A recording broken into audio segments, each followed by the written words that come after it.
Hey guys, my name's Amon. I'm Jenna. And we're in the Green Room Studio.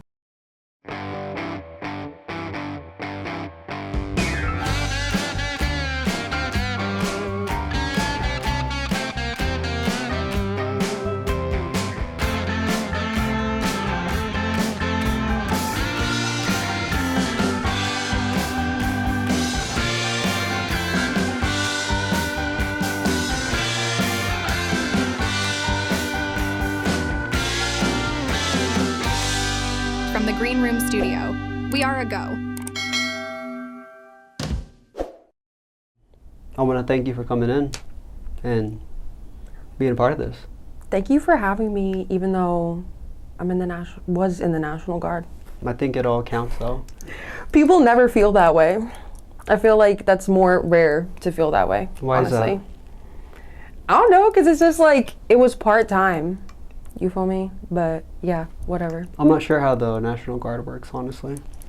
How the National Guard works. You never seen the commercials where they're like, 1 weekend a month, like 2 weeks out of the year, and that's it. That's like all your military contribution. I am familiar somewhat, Yeah. but how is it any different from like being in the reserves? So the reserves is the federal army and the National Guard is the state army. So it's kind of just like a difference in what your job duty is, like what you could be asked to do, but the commitment time-wise is the same. It's literally like 1 weekend a month, and they say it's 2 weeks out of the year, like it's usually in the summer, but that training period is like usually longer. It depends. And this was when you were in Pennsylvania? Yes, I was in the Pennsylvania National Guard specifically. And then you guys get activated when need be, right? Yeah, for stateside emergencies specifically. Okay. Has that ever happened? Yes, my unit was activated, but I never went because I was in school. Like I was in college. So when I got put on the list, they took off people that are parents, they took off people that are in college, like for whatever, because they didn't need everybody. I was in like a big ass unit, so like they didn't take everybody. But it was mostly like hurricanes and natural disasters in other states. Hurricanes in Pennsylvania? No, it was like stuff in Texas people got sent to. Oh, so you had an opportunity to go out to like different states? Yeah, they would call other states, yeah. So it wasn't just localized in Pennsylvania? Yeah, the only stuff that they got activated for in Pennsylvania was like snowstorms. Okay, that makes more sense. Yeah. How'd you like it? The National Guard, like Yeah. as a whole. Yeah, what'd you think about it? What was your experience like? Oh my God, what did I think of it? I mean, it wasn't what I expected it to be. I don't think it like changed me in the ways I expected it to change me, but I don't think anything does, to be honest. I don't know. I would rate it a 6 out of 10. A 6 out of 10? For total experience. That's not bad. I mean, I know like for some people, their military experience kind of rattled them a little bit, you know? Mm-hmm. For the most part, I think the military does kind of like change people for the better, at least, right? Mm. At least it tries to. Mm. I mean, for me, it did. In the Marine Corps, I was in for 4 years. And I would say that I have a lot more discipline. That's what the Marine Corps will do. But then I think after being in the military, it gave me like a new appreciation for college. Plus, I mean, I get to go to school for free too, so that's always good. That you do. You do. Yeah. But how does that work with the National Guard? Because I'm not sure, like. So if it's a state school, I mean, it depends on the state. That's the thing. Like, when I was deciding between the reserves and the National Guard, I specifically was worried about school money. So everything's like completely different. Like if you're in the reserves, I think it's the same no matter what state you're in, but the National Guard, depending on what state you're in, depends on like what schools you can go to and the type of money that you get, because it's state funded money. So it gets released at a certain time every year, like dependent on like state funding specifically. So if you go to a state school, I think it's like just you're clear, like no matter what the cost of it is. If you go to any other type of university, I believe it was like 2 different grants you had to apply for, but it was weird. It was like a lot of stuff to like keep up with. Like you had to like every semester do your paperwork. Like there was like all these requirements you had to have. and it was like a little bit under the total cost of tuition for me. I went to Temple University in Philly. Okay. So when you were in, you still had to pay for your college and everything? Like a teeny portion of it, but I didn't get. You don't get book money. You don't get housing. In the end, it ended up being like $35,000. It was like not that much money. What were you studying? Social work. Oh, that's cool. You think? I think so, yeah. No one, again, I'm like, no one ever says that, so thanks. Well, to me, that sounds like you're a people person, right? Yes. That is the number one reason to do it, yeah. Well, what led you to do something like that?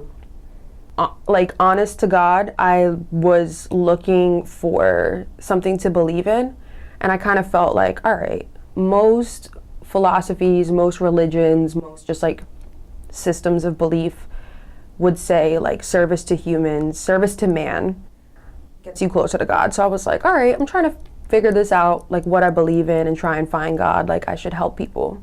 I should like use my life for something.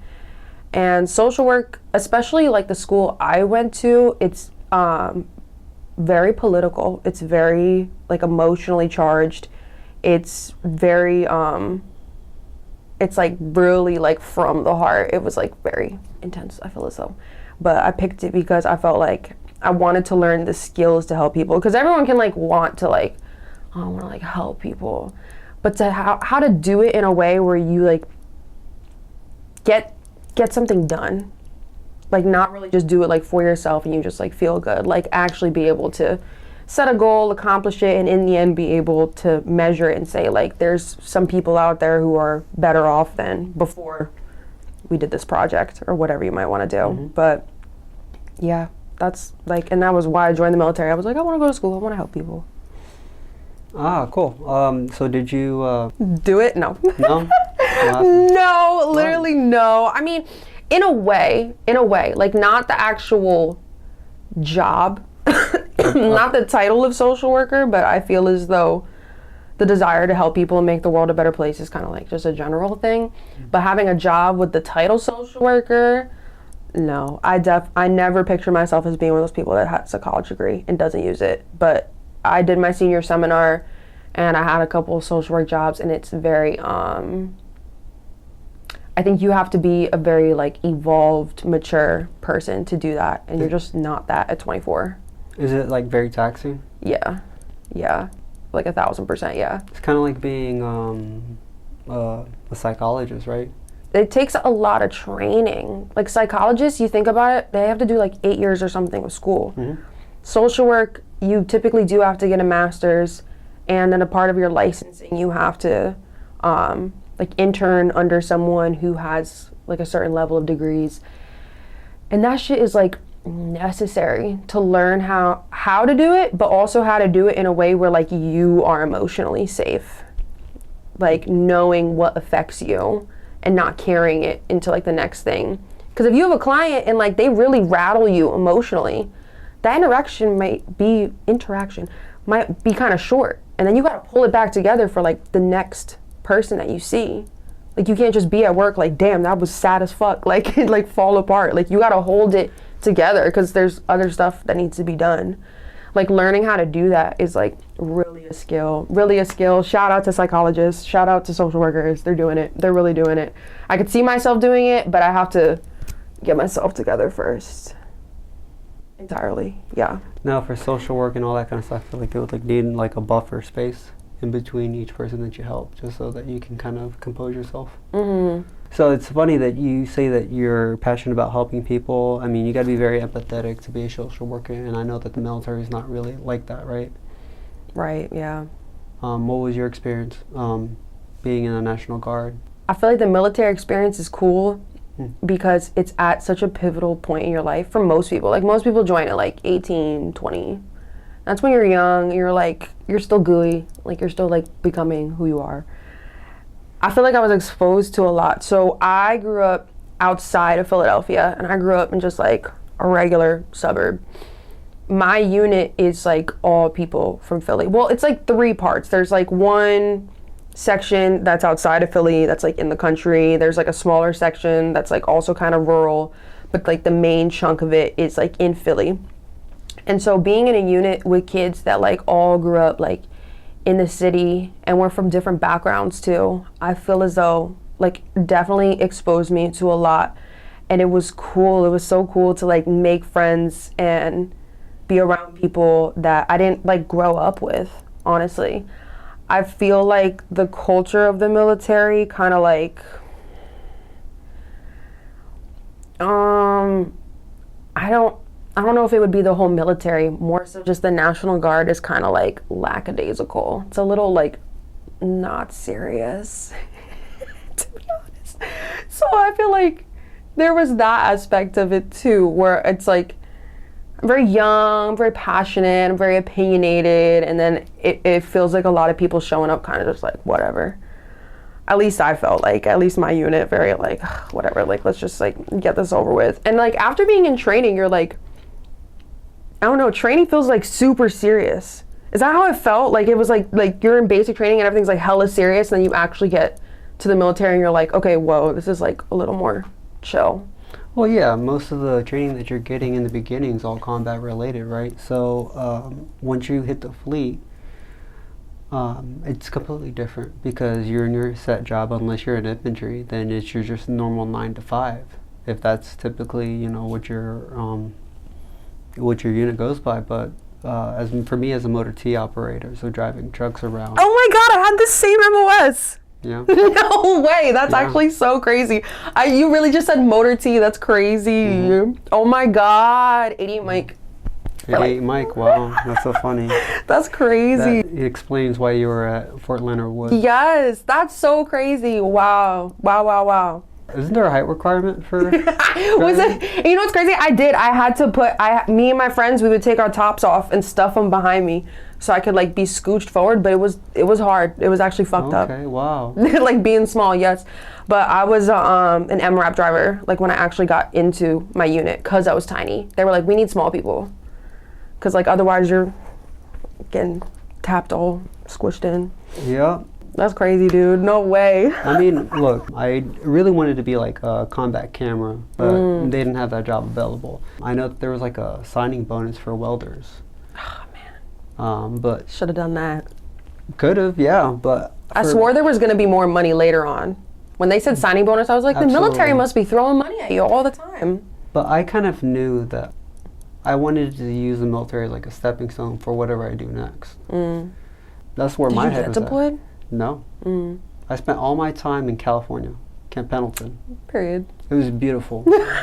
Because period, as you should, under the palm trees, relaxing. Yeah. It was amazing because Camp Pendleton's right in between Los Angeles and San Diego, so I could choose which one I wanted to go to. Did you go to both? Yeah. Like a lot? Mm-hmm. Man.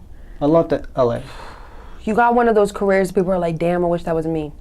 Like my one friend in the Air Force, he was like literally in UAE like the whole time just eating oysters. What the fuck, man? That's lit. That's awesome. My unit was pretty cool because so our barracks were like right across the street from where we worked in the motor pool. Do our formation stuff, then we get back. I'm sorry, I'm just dying at you saying motor pool. Yeah. I haven't heard someone say that in so long. Motor pool. Oh my God, stop. I'm traumatized. And our daily tasks were just like checking on the trucks, PMing, preventative maintenance, which I'm sure you're familiar with. Not the PMs, yes. Yeah. Oh my God. It was a pretty chill job. Sometimes you'd be like, hey, we need you to go and grab some equipment or get some stuff installed for comms or something like that, right? Sometimes we'll go on to field ops, 29 Palms, every so often. Did you ever go to Fort Irwin? No. No? Nope. We were with an artillery unit, so we were part of 11th Marines. Cannon cockers is what they called them. And most of the field ops they would go to is usually 29 Palms for Steel Night. They would go and shoot off the howitzers, which is really cool. They're very loud. Right. So we kind of did like the miscellaneous tasks, which was nice because it was very chill. We didn't have to really do as much as some of like the other like batteries. What was your experience driving those MRAPs? They're kind of fun as fuck. honestly. It's like Yeah. a big ass Jeep. And my family's a Jeep family. I was having a good time. Definitely having a good time.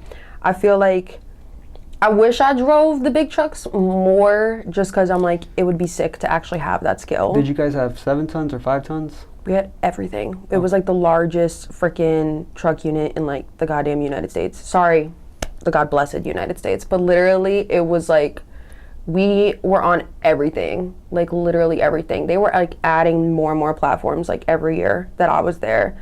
But I only drove, damn, what's like the giant one? Well, I know we had LVSRs. Let me see. Right. I'll show you right now. Pull this shit up. LVSR.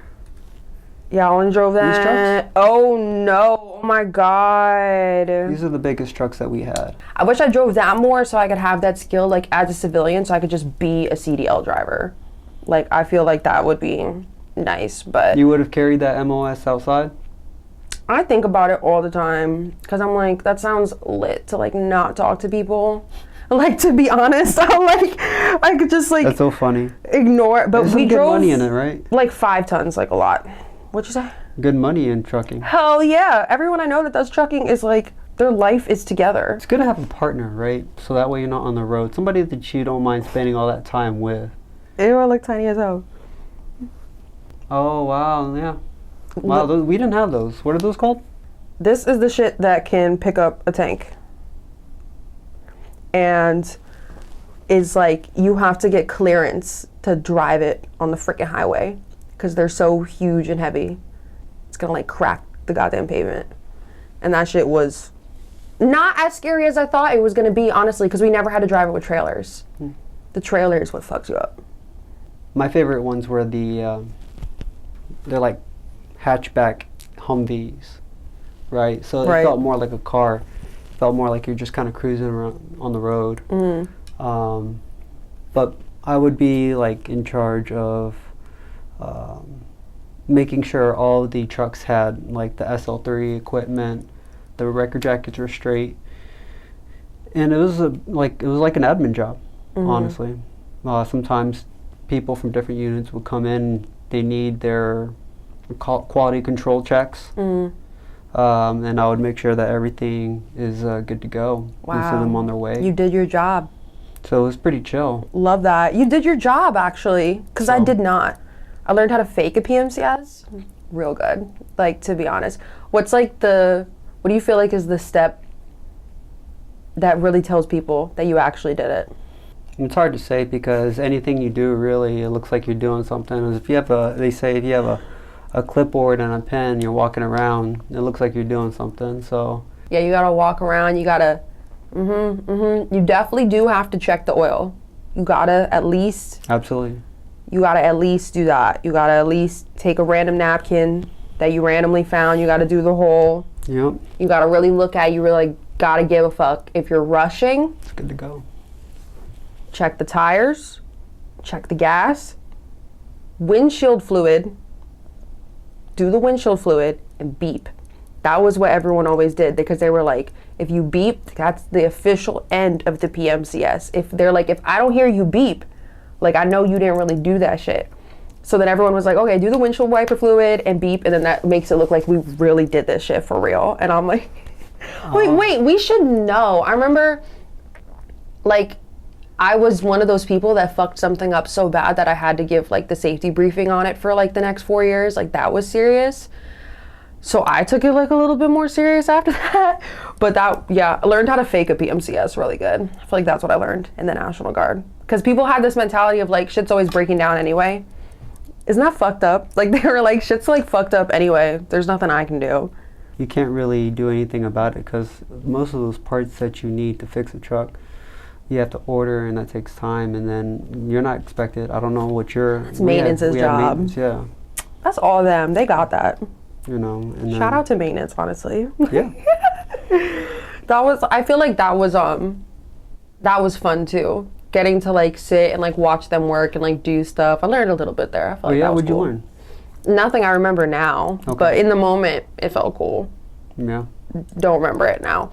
Like I really wish I had that skill. I wish we did our jobs more. That way I feel like learned and retained more. I feel like learned and dumped a lot. because we like didn't really do our job, to be honest. I feel as though. But I guess the job of the actual National Guard got done. But being an 88 Mike, like actually driving. So you feel like you got more out of the maintenance experience? No, I feel like it was the National Guard's a lot of like the sit around and wait days. Hurry up and wait, yeah. Yeah, I don't know, but I feel like when we did drive, like that was cool. That was like definitely a good experience, and I like the training experiences too. Oh yeah, you can take a lot from it. I feel like even outside of your MOS, I feel like there's a lot that you can learn from just that environment. You say there's like a lot of unseriousness, but still, I mean, there's certain ways like tact, right? And talking with your... Maybe it was just me that it felt kind of hard to take people seriously, but I don't know. I don't know, but I tried to be. Don't you think that there's certain things that you feel like you can pick up on more so than folks who weren't in? How do you feel about that? Oh, like what types of things? Sarcasm. Yeah, I don't know. Everyone in my unit was like hella goofy. Being able to talk to different types of people was important. There's like younger people, older people.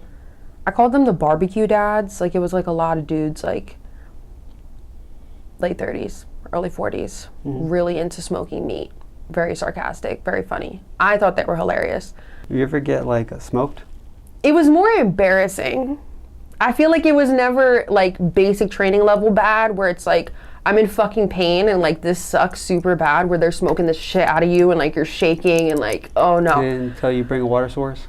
That's deep. That's hella deep. No, that was like maybe my very first year in the National Guard and like all of training. But like mostly it was just like to embarrass you, which I didn't like that, obviously. But like I feel like every time we got smoked in the National Guard, I was just like, this shit's stupid. Like, and it's like in front of people and you're like, oh man, this is like our regular job. Like we're not in training and like you feel like hella like a little kid, like young. Yes, it's like you young and like fucking get on the ground, put your hands on the ground. You feel like fuck. But so I think a couple times it was necessary and we were like, okay, shit, we'll stop being late, we'll stop sneaking out to Wawa, like we'll do it, I'm sorry, because yeah, that shit was hella embarrassing, but not that often.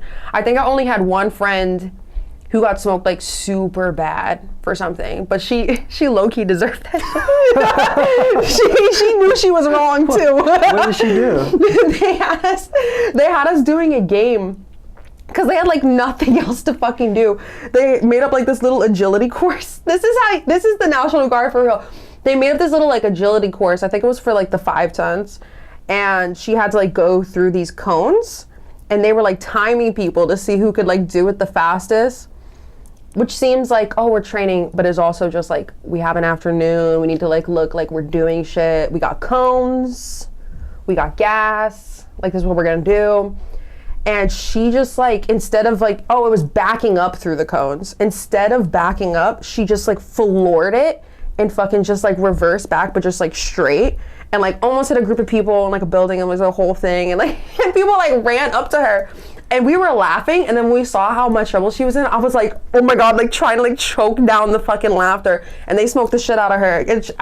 I knew that shit was happening because they were like, I heard them say, like, do you want to be in the sun or shade? And I was like, oh shit, they're about to have her for a minute. And it was like 15 minutes later, and we were like all trying not to watch because we're like, this is so fucked up, dude. Because that could have been us. Like, she just thought it was funny, and it was apparently not. I don't know. I thought it was funny. I laughed, but yeah, they got her really good. And then we talked about that shit for years too, because it was kind of rare. I feel like it was rare to get smoked that bad. Was it for you? I remember I had to clean out all of the trucks by myself. Everybody was doing whatever they needed to do. What'd you do? What didn't I do? Like before that, tell us, what was the crime? I mean, I really have to think about some of the things that I did. So we can measure if it fit the time. Because you had to clean out every truck, like the beds and everything. I mean, there were times where I was late for formation. Maybe I didn't shave. Oh, that's Small not stuff. that deep. Damn. Small stuff, but it added up. The Marines run a tight ship. Mm-hmm. That branch is way different than every other branch. That shit is crisp. For me, it changed me because I was so lax in that I didn't really mind the small things. And now I feel like those things matter more so. And I think there's like a certain demeanor that comes with after you've been in that kind of environment where you have to conduct yourself, and you really do have to kind of like watch how you say things, right? Because you can't just say stuff and then somebody be like, okay, Bradford, you wanna say that? Yeah, at parade rest. Oh my God. And The memories of it all. Stop. Yes. And I initially wanted to go to the Air Force, but I had some things going on that kind of made me ineligible. And then I looked at the Army, and then the Navy, and then Marines was like the last branch. But they were the ones who said ultimately gave me a chance. Dang. And I said, all right, sign me up. So you weren't even about the Marines. No, because I heard they were like the hardest. I was Yeah. like trying to skate by, Dang. you know? From the Air Force to the Marines is layers, yeah. You know, and Levels. my dad was in the Air Force, so I felt like it made the most sense. But I kind of like that I did the Marines now, because whenever I meet folks and I learn that they were in the Marine Corps, it's like it's an instant bond. Instant. Any Marine veteran that I've met, when I let them know that I was in, we chat. Right? We instantly become friends. It's funny. Do you feel like it's, like, you know, this is a person you can trust? Or you understand each other? Like, what is it? When you learn that somebody's gone through some of those struggles, there is that trust that comes with that understanding. Is it different for you? Yeah, I don't know. But I end up meeting a lot of veterans. I feel like I don't know if there's that many of them or if I just keep meeting tons of people that were in the military just as a whole. Well, there's quite a few here in this area, in the Tampa area, or I don't know how it is in St. Pete. But there's a trend. Motherfuckers are everywhere, to be honest. Like, everyone was in. Oh my gosh. Which is crazy because they're like, it's like 1% of the population, right? But it feels like a larger percent of the amount of people that I know. Before I joined the Marines, I couldn't tell you, other than my dad and maybe a couple of my other family members who was a vet, right? But when I got out, it seemed like they were everywhere. So I think because we have that experience, that background, we notice it more. Favorite people to drink with, honestly. Like, military folk, if you're out, I'm like, this is going to be a good time. You're gonna be My rowdy, favorite right? People. Rowdy as hell. And everybody get home safe, honestly. Like, I feel like everyone, they have a situational awareness. Oh, yeah? Love that about people in the military. Like, they know what's going on, and that's nice to be with people who are, I guess, ditzy. Like, I don't know. There's an organization called Irreverent Warriors, and they do hikes that I like to go to. I did one here, I did one in DC. But when you are out there and people are from all different branches, not just Marines, but Army, Navy, Air Force, and they get together, it's so fun because that energy just comes out.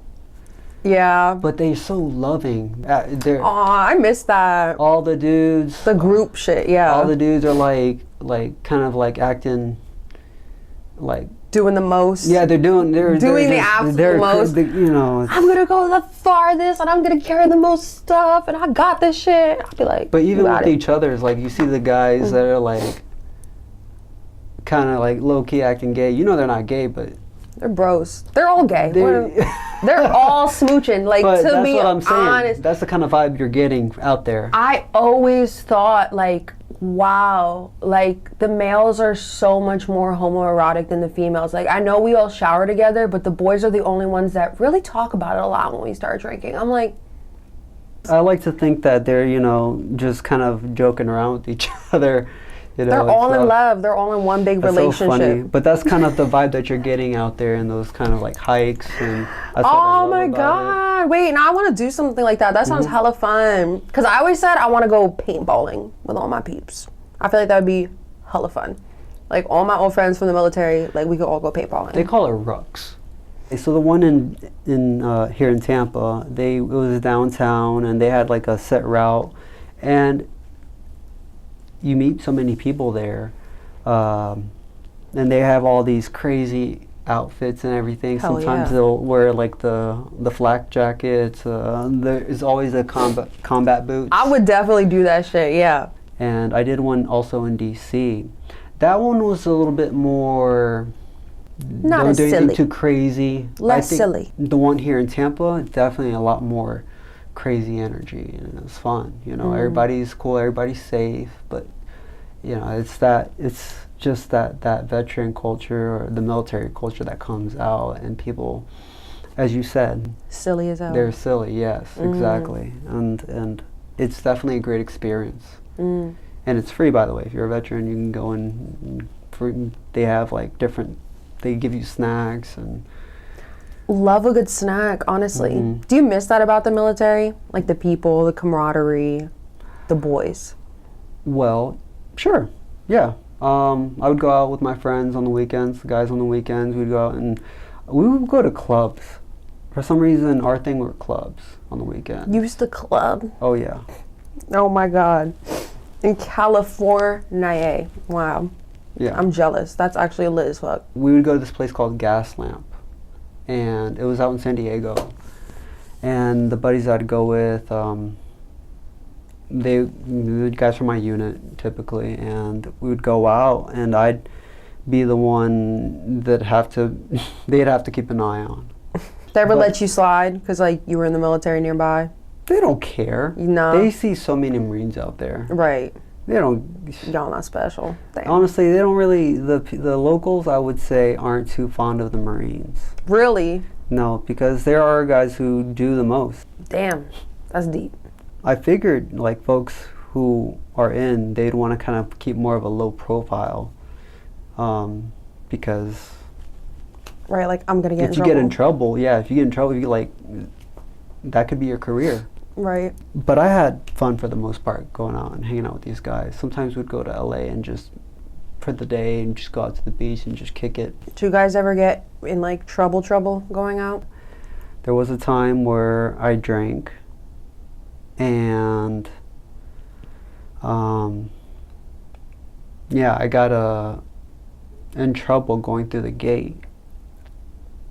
And it was like earlier in the day when I drank, but what happened was that when I was taking some Marines, it was like later in the evening, and I was hanging out with some buddies of mine. I didn't drink at that time because, I was driving, so I had some time to sober up and everything, but still, I was out there hanging out with some buddies in like the San Diego area.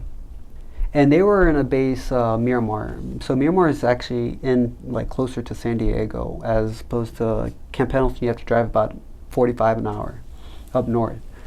And when I brought these guys over to Miramar, one of the guys they were both in the back, I believe, or one of them might have been in the front, but the one in the back, while we were waiting to get up to the gate, puts the window down and starts throwing up.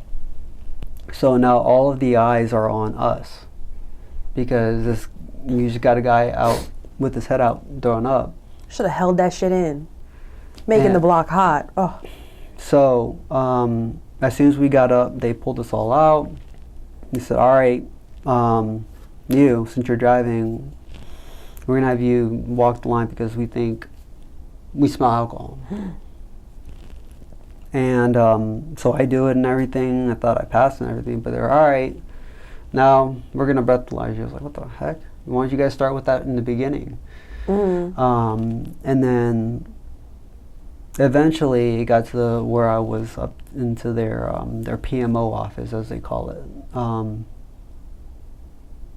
And then they said, hey, so we're gonna breathalyze you. And I never did it, but I told them that I really don't understand what's going on. And I kept telling them that. And eventually they said, all right, well, we're just going to keep you here until your unit picks you up.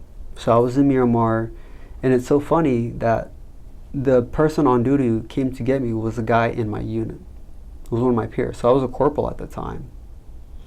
And when they picked me up, it was like early in the morning. So I was there overnight and I didn't sleep at all. But eventually they came and got me and they brought me up and they're like, all right, Bradford, you know what's about to happen, right? And I'm like, I know. So I ended up getting NJP'd. So that's an Article 15. Damn. So you know that, okay? Damn. Because of that, I had lost my rank. So I went from E4 to E3. No. So when you get Article 15, right, they get you in numerous different ways, whether it's they take your pay. You have to do extra duty. So like show up to the duty hut and then they task you with like cleaning the barracks or something. You lose your rank. What else is there? You don't get no liberty. So you ain't going nowhere for the weekends, which sucks. So I had to go through all that. Damn. How long?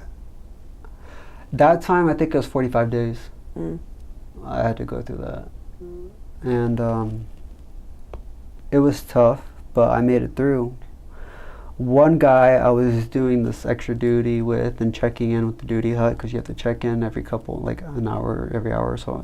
It's really strict. But one guy who I did the duty with, his name's Adam Baruchian. And he had a drinking problem. And that drinking problem led him to killing somebody, a Navy veteran. After that, I hadn't drank in so long. And this is a guy that didn't have a family that supported him back home. And I'm very close to my family, and they've always been there for me through the worst times. But this guy didn't have that, and he kept going through the same pattern because he had he had a total of like 3 Article 15s for drinking, and he just never learned. And I don't think there was anybody there. I don't know, I can't really say because I don't know what the situation was like for him, but I felt like the folks who were in his unit saw him more as a burden. And I feel like that maybe if he had gotten the right help, it would have been a different outcome. But seeing what had happened in his situation, I consider myself lucky that nothing like that happened with me. So, yes. He's in jail now for life. Oh, wow. So, and I talked to some of the guys who went to the court case and who were in his unit, and they said that they have never been more afraid of being a Marine after walking into that courtroom and seeing everyone there who wanted to see this guy go down. What type of help do you feel like they should have offered him? Like if you were in the position... There was the section in Camp Pendleton where if you were going through some stuff or you needed to recover, or it was like a wounded warrior type deal where you get sent out and they had different courses, or if you just get assigned to a different unit to compose yourself and get your mental health right, they had that on base. And I don't know if he had that or if that was a course of action that they took at some point, but I feel like having that that restart, just taking a step away from everything, could have helped, I don't know. But I think having somebody to talk to. And I spoke to him, you could tell that he was going through a lot mentally. And back then, I mean, I don't think I knew what I could have said to help him, because we don't really get that kind of training. Marines are typically taught to compartmentalize everything, which, I mean, you know, when you're in battle, that's what you got to do, right? So that's how they train us, ready to ship out tomorrow if need be. But I hope that the Marine Corps is doing better with the mental health portions, especially folks who drink, because there are a lot of Marines who do drink. Shit, I hid bottles in my wall locker when I wasn't supposed to. I can say that now because they can't do anything, but yeah, they, you know, there's Marines out there and all they do is get shit drunk. Drinking culture in the military is definitely something that stood out to me too. And I recognized in myself, and I think also my gunny. So Gunny McIntosh was the one who was really, I think, in my corner. Even though I messed up a lot, he always seemed to like kind of really want to see what the issue was. And I think when you have somebody like that, who's higher up, right? Because you can advocate for yourself, but you really need somebody who's got some pull, who can be like, nah, you need to back off of him. I got him, right? And I had that. I don't know if the guy that I was talking about had that himself. I don't know. But I know that helped me, having somebody in my corner who maybe he didn't understand everything I was going through, but at least he cared. Good leadership. That is good leadership, yeah, absolutely. You know, like how you were talking about being a social worker, I feel like having that empathy factor is needed in the military, right? Understanding folks' situations and not necessarily just judging them off the surface. It's super hard for me to understand from the outside what it's like to kind of be in that space. Like when you talk about like compartmentalizing how you feel and being able to like take it, put it somewhere for right now. I think just like as a female, I have a different experience with that. But look, just like I only know my life. Looking at it from the outside in, I always wish I knew what people needed, like what to say. Because I feel like there was, like being a more empathetic person, there was some situations where someone would be having problems and they'd be like, we need someone to talk to them. I feel like you'd be a good person to talk to them. Could you talk to them? And I'm like, I'm gonna do my best. But I don't know if understanding what people are going through is a necessary part of like just being able to be there and listen, but I would like to understand it a little bit more. Because the mental health side, it is very easy, I think, for people to kind of check off like something's wrong, so we can kind of just deal with it as that. It's like you're an outlier of like something's wrong.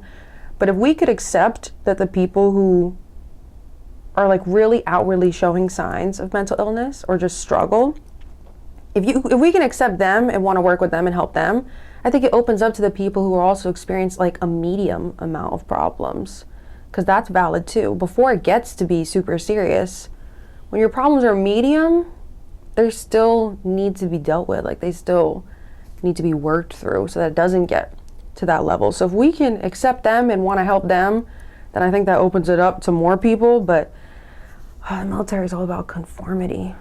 I don't know if it's the space, but I wanted to ask you about that, what you felt like, where in training or how they kind of enforced it to learn to compartmentalize your feelings. Because you hear stories of people going through something where it's like you're in basic training and there's a shark attack and you start crying and like they're all on you because there's fucking tears on your face, like some shit like that. It's like, what do they really do to like, I guess, train that compartmentalization? As far as compartmentalizing that, I think people will try to push their needs aside to get through whatever they need to get through at that time, because at the end of the day, when you're at war, you're going to need to be focused, otherwise that's your life. Your needs being put secondary. That makes sense, because it's like when you sleep, when you eat, where you go, what you wear, like all things that kind of like affect your comfort, like it's all controlled, you know? So if we're in boot camp, if you mess up, they'll say things like, you're going to be the reason why someone gets killed.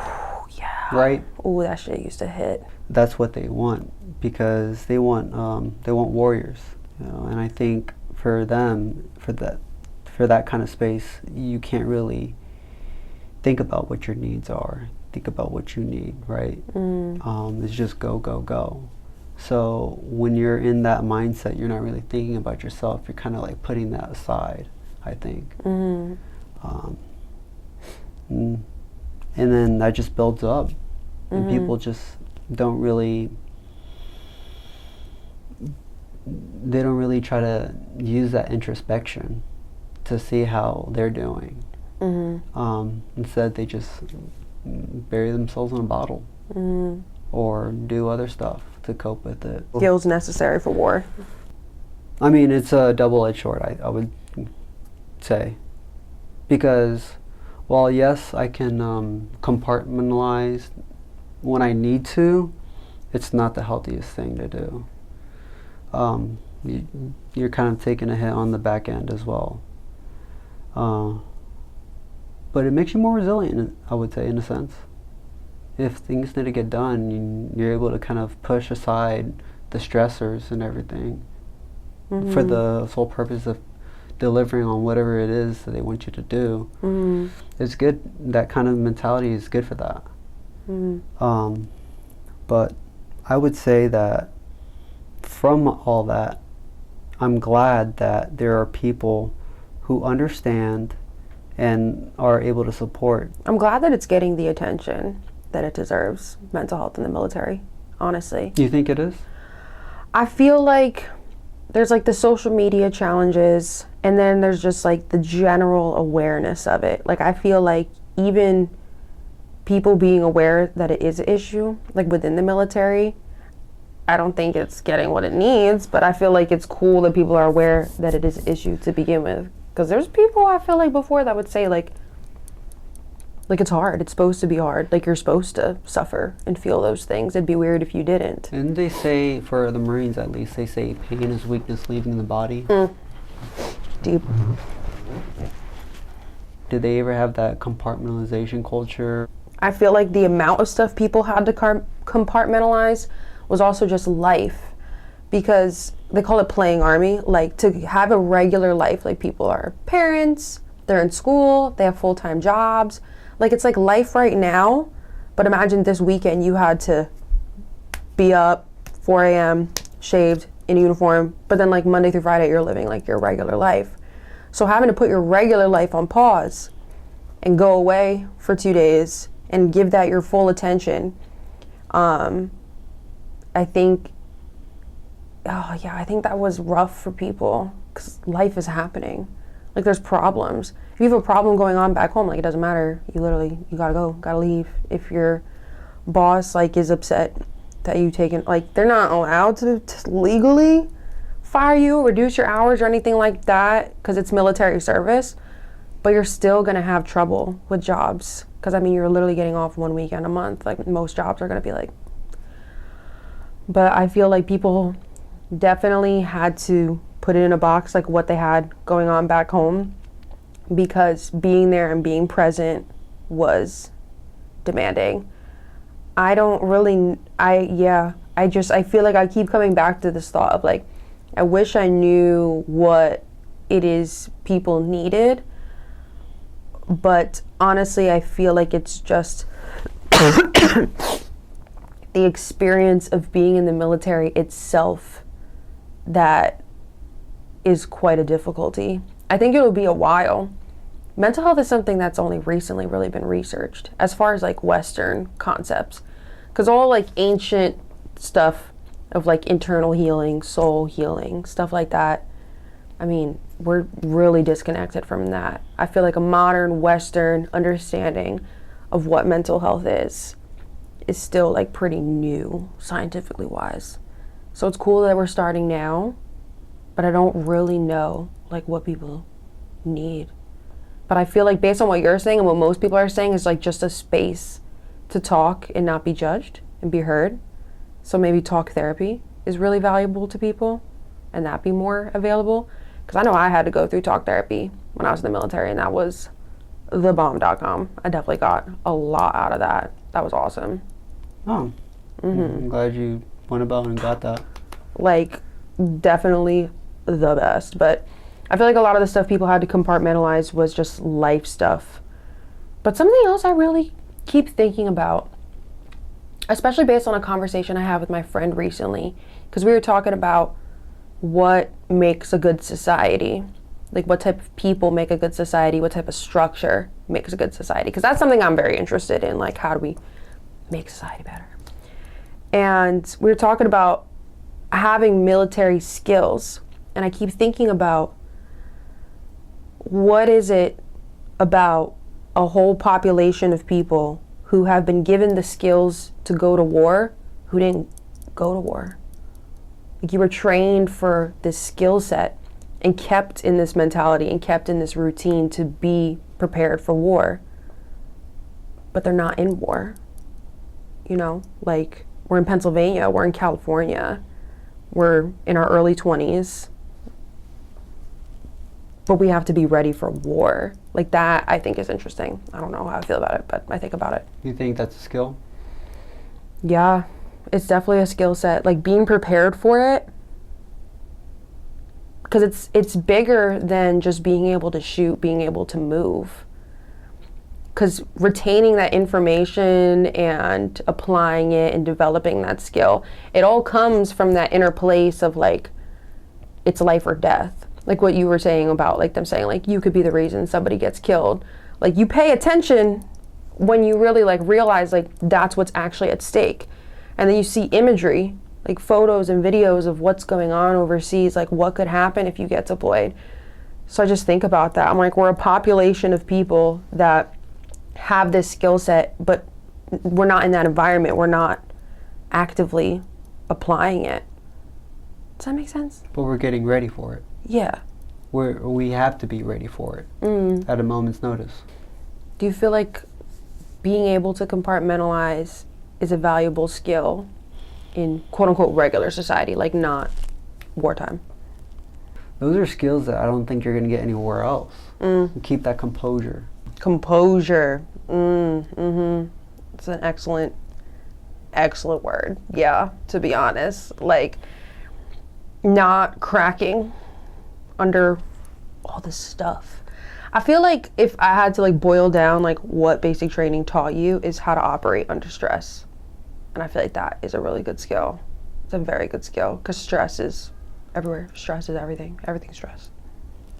Yeah. Still got to be able to do what you got to do. I do want to pivot the conversation. Hit me. So you're from Pennsylvania, and you're now here in Florida. So what brought you here? I just always wanted to live somewhere warm, honestly. I wanted to move to California, but I figured I come here more, I know here more, and the plane tickets are cheaper. So when I need to go home for whatever reason, it's easier to be able to just go back on home. Yeah. Originally, I wanted to live in Miami. Okay. Like everyone else, and got there and was like, no. And so now I'm in Tampa. Really? What happened? I don't know, I just wanted to be a bad bitch. Like, I went there on vacation, I was like, period, this is life. Like, everything here is way cool, everyone's cool, like, this is just, like, seems really nice. I'm really glad my life took that pivot, because the plan was literally, like, move to Miami, be professionally pretty, and just not give a fuck about anything anymore. Just get plastic surgery and just chill. Like, I was like, I just want to chill. And it's like, I'm really thankful for the power and the motion God has in my life. Every time I just want to be like I just want to not do stuff. Like, I was like, no, you have, like, so much you got to, like, do in your life. Like, you got to stop, like, whining about it. Like, that's definitely me. Like, I feel like I wanted to move to Miami because I just wanted to, like, retire and be done, and, like, that's it. And it's like, no, there's, like, work to do. Like, there's life to be lived. Because it was, like, after COVID, after college, after a lot of, like, personal fuckery, I was like, fuck it, I'm gonna move to Miami. And it's expensive, and it's crazy. And I went there with no savings, no car, not knowing anybody, like nothing. So I lasted like a very short period of time. And then I just had a friend who, he was in the Air Force actually, but I met him literally just partying in Europe. And he was like, hey, I'm living in Tampa now. Like if you need like a place to crash, like you can come and stay on our couch. And I was like, shit, I'll go to Tampa for a little bit, get my life together, save up some money, and I'll come back here. And then I never left. You've been here for 2 years, right? Mm-hmm. It's lit here. I love it. You like it? That's I good. do. I'm glad to hear that. I do. It's so peaceful. It's funny that you say earlier, though, that, because you said that you don't know too many natives. But I think that's just transplant life. Like when you're not from someplace, like you gravitate towards other people who aren't from there. Cause like I don't know where to go. I don't know what to do. I'm like at Armature Works. How is it? Do you like that area? It's cool. It's like, it feels like it's happening. It feels like a place to be. Like the energy of it's really good.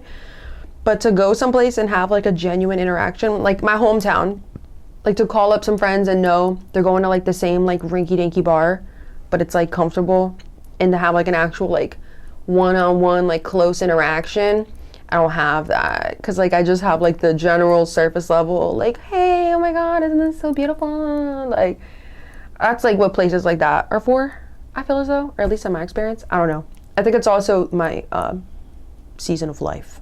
You've been here for 2 years or so. I mean, it's given you about enough time, right, to kind of like explore and everything, right? Mm-hmm. What are some other places that you enjoy? In Tampa? Yes. The parks. Tampa, St. Pete. The parks. Because life is, like, you don't get to just go out and, like, kayak and, like, enjoy all the natural beauty, like, all the time. But being able to get little chunks of it throughout your life, like, I gotta take a phone call. I gotta answer emails. I gotta eat lunch. I gotta, like, just do admin shit. Like, I can just go, like, while I'm driving and I'm doing errands, like, park at a park. There's so many parks that are, like, right on the water, and it's, like, not filled with fucking people. Like, it's so cool. There's so many, like, little parks all around Tampa, all around St. Pete. That's my shit. Like, that is everything to me, being able to, like, park in a cute little park and, like, work on what I gotta do, and at least while I'm doing boring adult stuff, then I'm like, this sucks. Like, I'm in, like, a cool, beautiful environment. That's definitely my favorite stuff here, for sure. And the beaches, of course. The beaches, yeah. Hell yeah. Yeah. So you're actually in St. Pete, right? Mm-hmm. We just, had that big hurricane, right? Did you, like, sustain much damage? Kinda. Nothing that serious. Like, my door handle got broken. My fence is down. It's probably gonna stay down forever because I'm like, I don't feel like fixing it. Okay. And you said you just bought a house? Yeah. Congrats. Thanks. Go VA loan. Shout out to the VA loan, because I feel like there's no way I would have been able to do it otherwise. Like saving up $20,000 something or whatever for a down payment. No. You didn't have to do that? No. The VA loan is beautiful. And now you amazing. have your own land that's going to appreciate, right? Mm-hmm. So you've got equity, is what they call it? A little bit. That's cool. Mm-hmm. Or like that's what builds up the equity, right? Yeah. It's like how much you've paid off of the house. Yeah. So when you sell it, like, you're gonna get something. Like, even if you only have it for a year. Yeah. Theoretically. Land always appreciates, as they say. Literally. And Tampa is one of the fastest growing cities in America, so it felt like a good bet. I don't really know. Like, people are like, oh, like, how is it being a homeowner? I'm like, it just hasn't really gained any momentum yet. I mean, like, so far it's just been cool because I've moved a lot. Like, I've moved, like, over, like, 30 times. I've moved, like, so much. Yeah, like, just been so many places, never really settled, nothing on the walls, don't paint, don't buy expensive furniture because I'm moving. Now being able to be like, I live here is way different. Like, way different. I'm like, I'm from here, but I'm already feeling, like, weird. Like, I haven't even been in the house a year, and I'm already like, I want to go travel, I want to go do this, I want to go live here, I want to go do this. And I'm just like, no, I need to stay still. That's the purpose of buying the house. You're not stuck, right? I mean, you could always rent it out. And that is definitely what I want to do. Definitely going to do that. Like, because that's way cool. And oh my gosh. You're renting out a place, you could also buy another place, and then pretty much you're in real estate. I don't know. I don't like the idea of being a landlord and like having a bunch of properties and like doing that. But I guess it's something that I can see growing on me. I just need to learn how to do it in like my own way. Because you're running a business and it's like a very, it's like, I don't want to say emotional. It's people's housing. You know, like that's like a very big resource for people. Being on the side that's receiving the money, not giving the money, like sounds really awesome and sounds really fun, but I mean, just the system of being a landlord itself kind of like makes me uncomfortable and sad, and I wish it wasn't like that, but I live here. That's how the world goes round. Mm-hmm.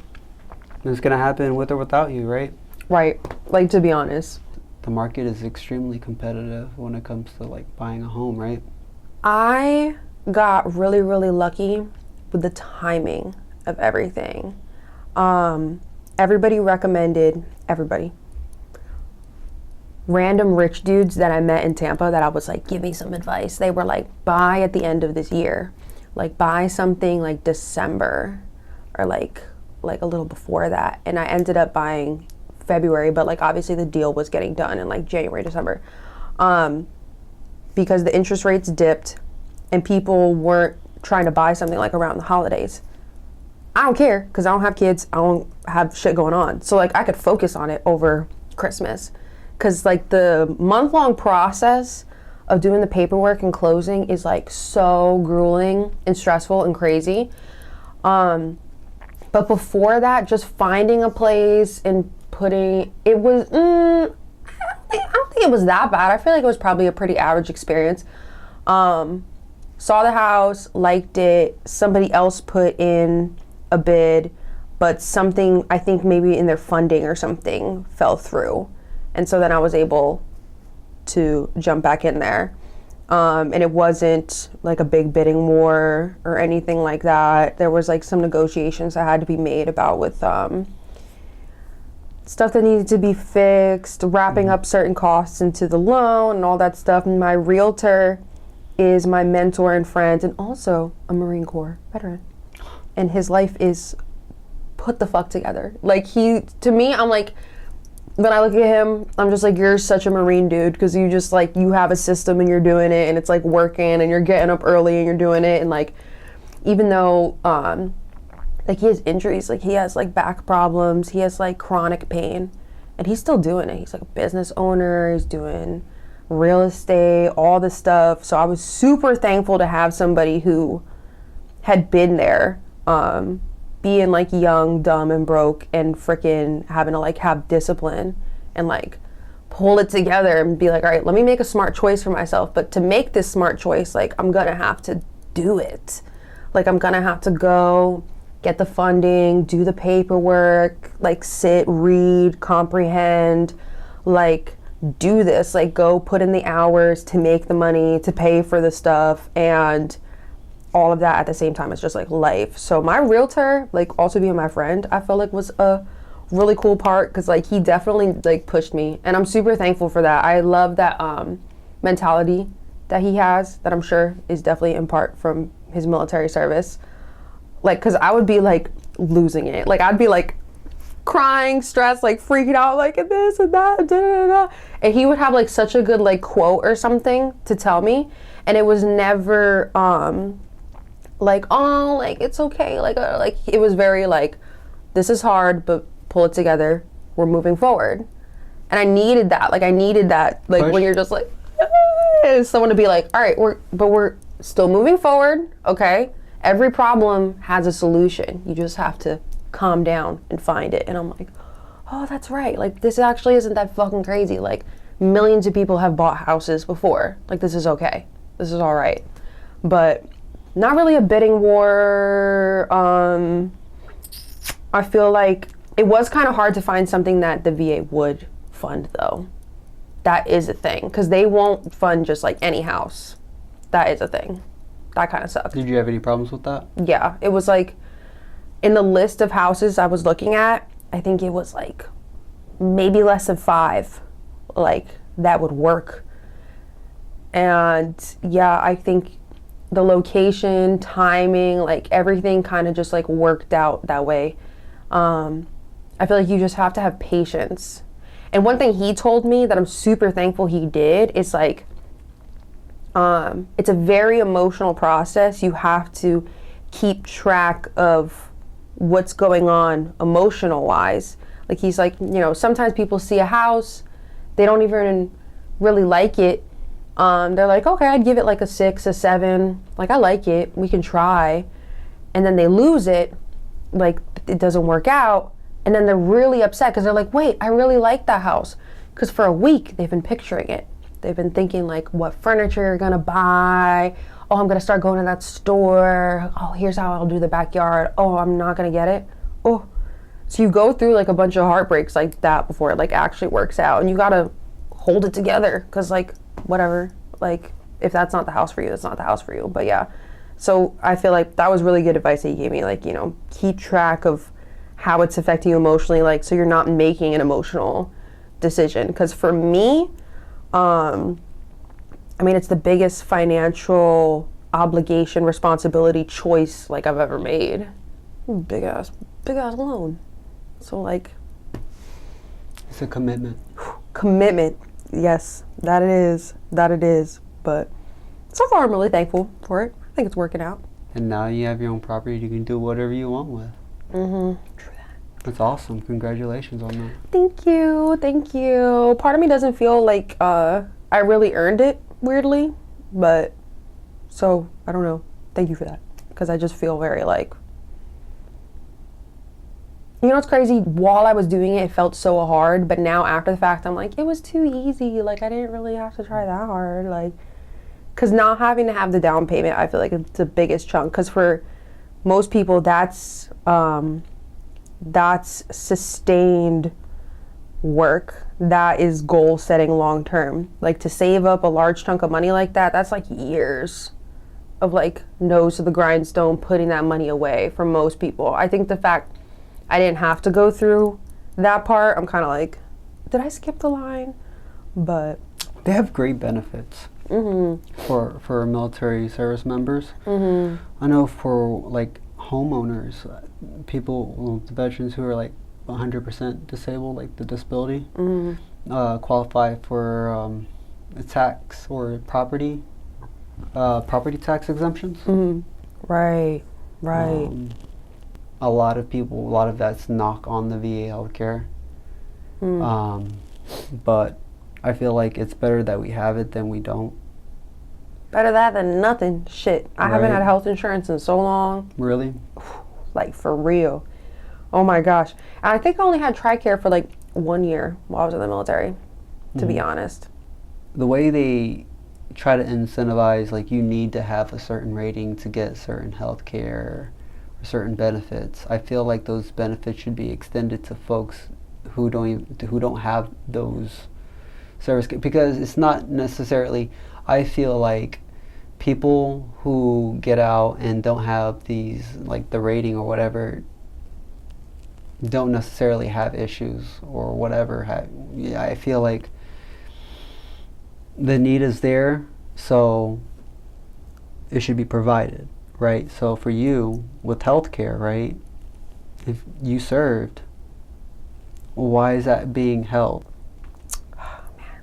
So should have done more. Should have gone to the chiropractor. Should have gotten blood work. Should have done all that shit in the military. Getting documentation? And just like being healthy. But I don't know. When you're in your early 20s and you don't feel any pain, you're like, you feel doctor. invincible, right? Right, yeah. There were times though I got pretty banged up. I fell off an LVSR. It was like a good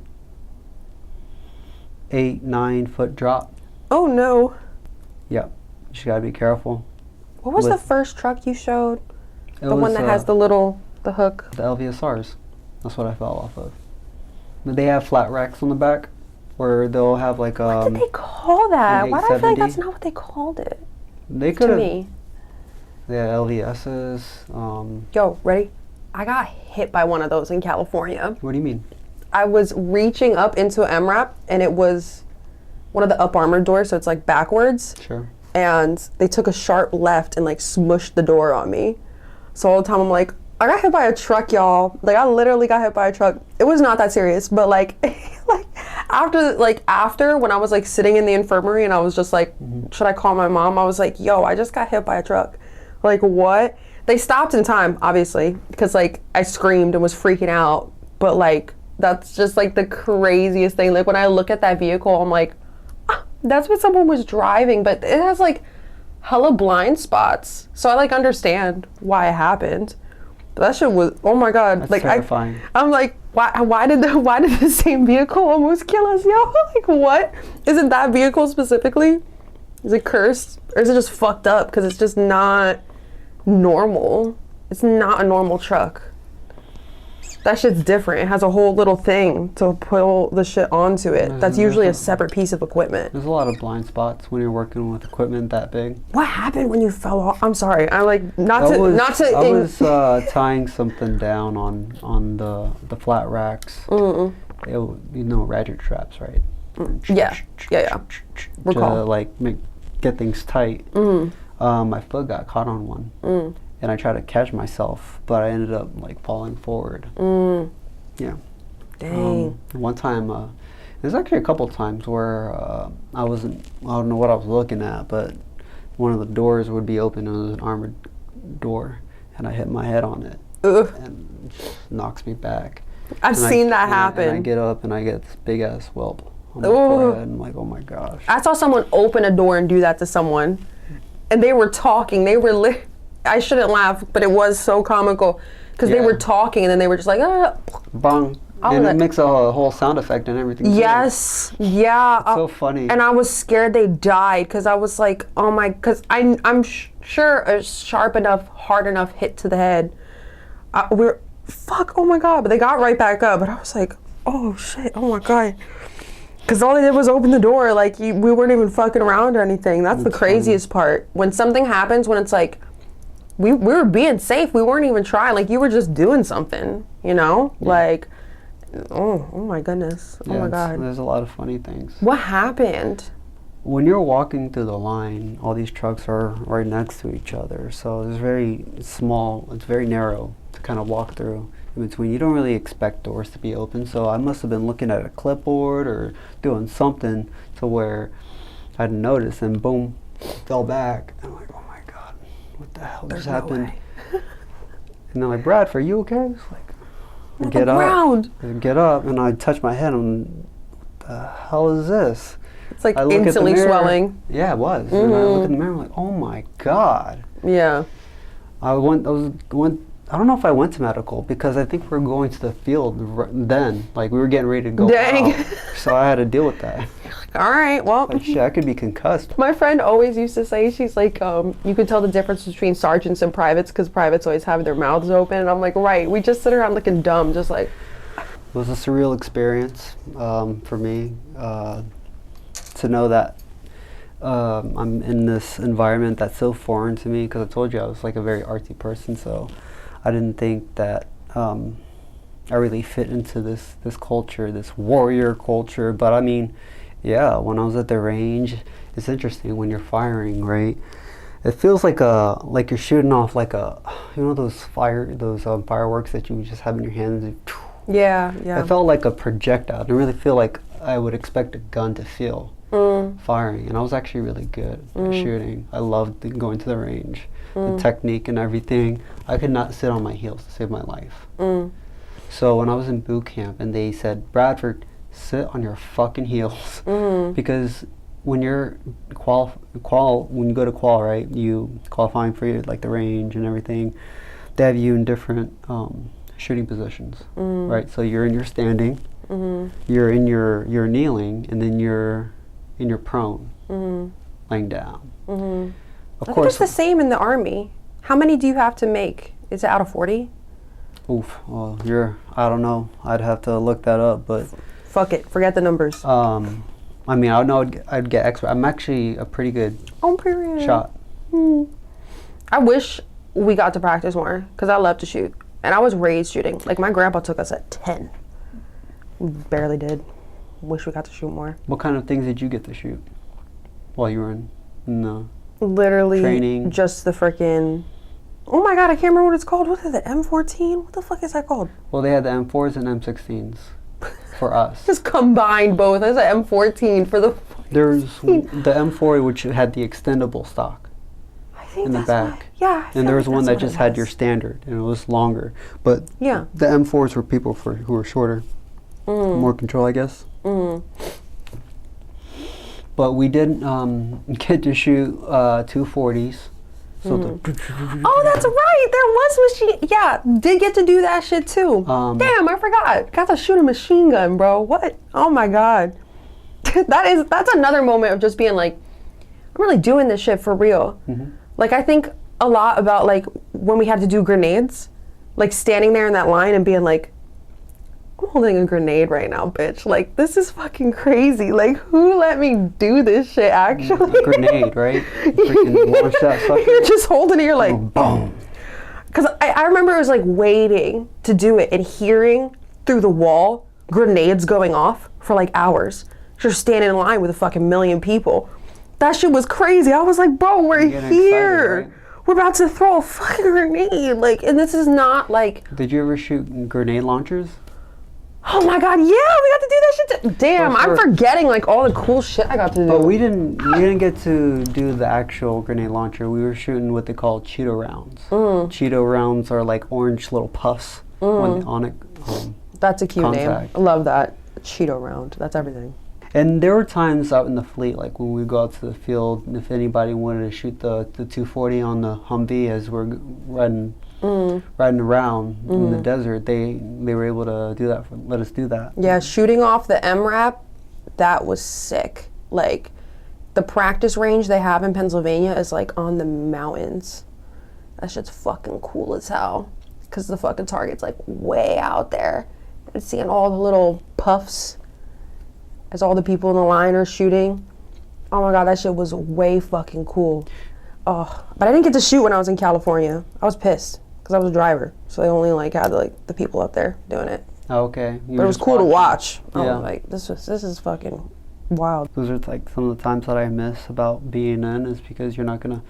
If you want to shoot, yeah, you're gonna have to go to the range, and that's not cheap. Pay all this money, right? Other than that, I mean, yeah, I felt like it was kind of like a regular 9 to 5.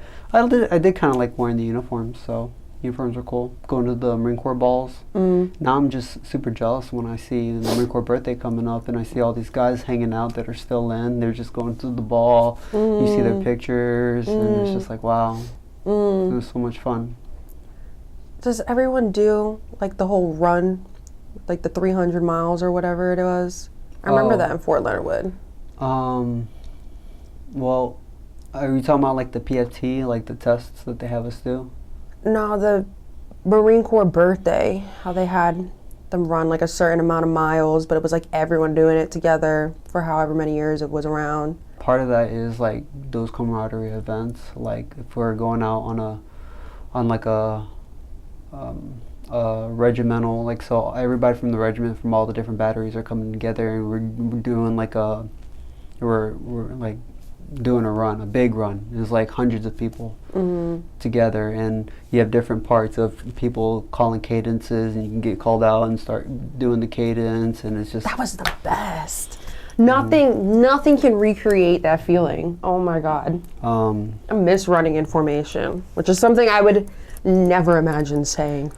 Sometimes they'll have like different, like you're coming out and you're eating, you're just like, you get like a half day to come out and you're socializing with the rest of the batteries. And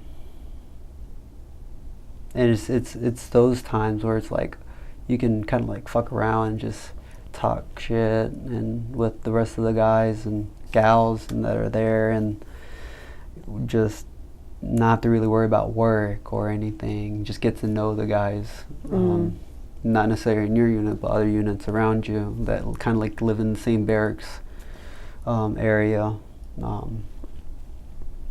And I think, oh man, I really miss those the 72s and 96s. So the 72s, 96s, those are like 3-day, 4-day weekends. Those are always good to look forward to. We always love that. So I think what they always say is the Marine Corps loves their liberty or their time off. So anytime you can get a 72 or any kind of extended weekend, they were always on it. So I don't know if it was because of the me being in the regiment. I was we were stationed, where we were at our unit, 11th Marines. We were out in like close to the mountains, so it was kind of like a little isolated from like the rest of the base. So we kind of really did our own thing. So I liked that about where I was. It was actually more chill, more relaxed. As much trouble as I got into, they were actually pretty chill of a unit where I was at. So I was thankful that, you know, we could get, when there was times when it wasn't so busy, we'd get like hour-long or even 2-hour-long chow. So from like 11 to 1. And for me, I would always go to the gym. I was never really a social guy in that, like, because some guys make it like a thing to go to chow. There are some guys I would go to chow with sometimes. You know, you have your buddies you go and get lunch with. Right. But for me, I like to go to the gym, work out, do my thing, get pumped, and then come, you know, grab my to-go. Oh my God, I would get so much food. And I would actually hoard food for later. Right. And we had little fridges in our barracks room, and it's funny. Because y'all not gonna starve me, okay? I consider myself an extrovert, but I really enjoy my alone time. Alone time's the best. I don't know. There's only so much marining I could do. Where I just need to have my own thing. I loved to have breakfast alone. Like, people be like, oh, you wanna? No, I don't wanna go together. I need to watch the sunrise and eat these little boxed eggs. That's one thing I miss, is the chow halls. Not having to make your own food. Right. You can go to the omelet line, and they'll put the ham, the onions, the mushrooms, whatever you want, the cheese, it's all, and you get bacon. With that, you get whatever you want. I don't give a fuck. Those boxed eggs were good. The box eggs? I don't care what anybody anybody says. When it comes in like the box chow? Those are good, yeah. Or maybe, no, just like whatever they make. Oh, at the chow hall? Yeah. Okay. That shit's just like shipped in. I don't know what's up with the eggs. I feel like they're awesome. I feel like they're great. I never complained about them. Everyone I know complained about them and thought that I was so weird that I loved them. I don't care. Love that shit. Definitely miss the chow hall.